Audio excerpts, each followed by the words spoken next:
Hey everyone, welcome to the class. Today we are going to talk about characteristics of chemical reaction. आज हम chemical reactions के कुछ characteristics के बारे में बात करेंगे कि कैसे पहचानेंगे कि हमारा chemical जो reaction है वो हो चुका है या हो रहा है. Okay. Some chemical reactions are characterized by change that are quite easily observed. कुछ ऐसे केमिकल रिएक्शंस होते हैं, कुछ मैक्सिमम अधिकतर ऐसे केमिकल रिएक्शंस ये होते हैं जिनमें किसी न किसी प्रकार का कोई चेंज आता है. उन चेंज को ही हम ध्यान में रख के ये पता कर सकते हैं कि हमारा केमिकल रिएक्शन हो रहा है या हो चुका है. ठीक है, तो इसमें 4 तरह के चेंजेस हम लोग मेनली देखते हैं. पहला, evolution of gas, chemical reaction के दौरान गैस निकलना या रिएक्शन के बाद गैस निकलना. सेकंड है change in colour. Generally reaction complete होने के बाद या के बाद या तो कलर चेंज हो जाता है या चेंज होना बंद हो जाता है.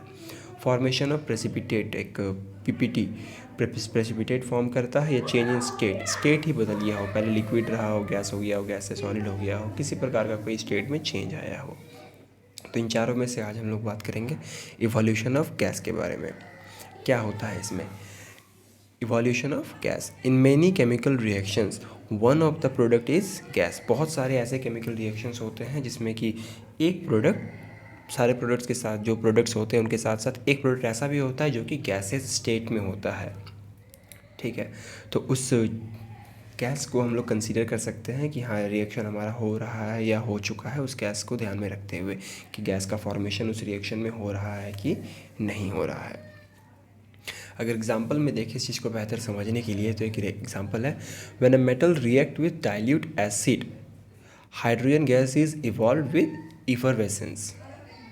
इफरवेसेंस होता है, पहले देख लेते हैं इफरवेसेंस. इफरवेसेंस वो टर्म है हमारा कि जिसमें कि कोई भी केमिकल रिएक्शन के दौरान गैस का लिक्विड में गैस का फॉर्मेशन हो. कोई भी केमिकल रिएक्शन के दौरान गैस बबल्स फॉर्म करना, वो होता है इफरवेसेंस. इसको हम लोग बेहतर किसी और टॉपिक में देखेंगे.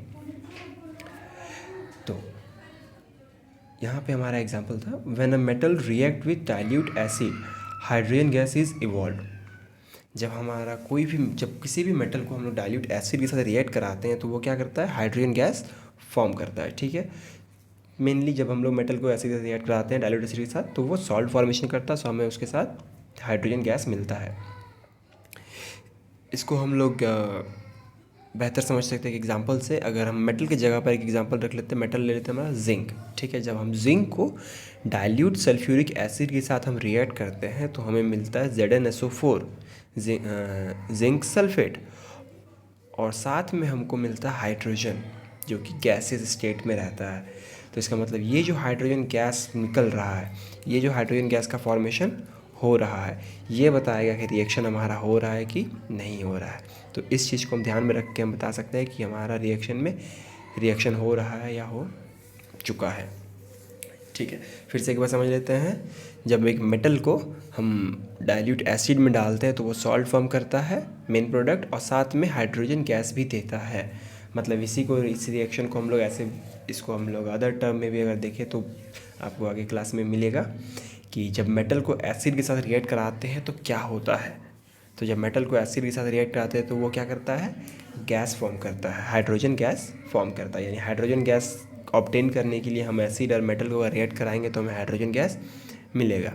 बट सिंपली यहाँ पे देखते, सिंपल अभी रखते हैं. इवोल्यूशन ऑफ गैस क्या है? जब किसी भी दो एलिमेंट्स को आपस में रिएक्ट कराएं तो गैस का फॉर्मेशन हुआ. ठीक है, एक और एग्जांपल देखते हैं. जब मेटल कार्बोनेट को हम रिएक्ट कराते हैं डाइल्यूट एसिड के साथ तो कार्बन डाइऑक्साइड गैस क्या होता है? निकलता है विथ इफरवेसेंस.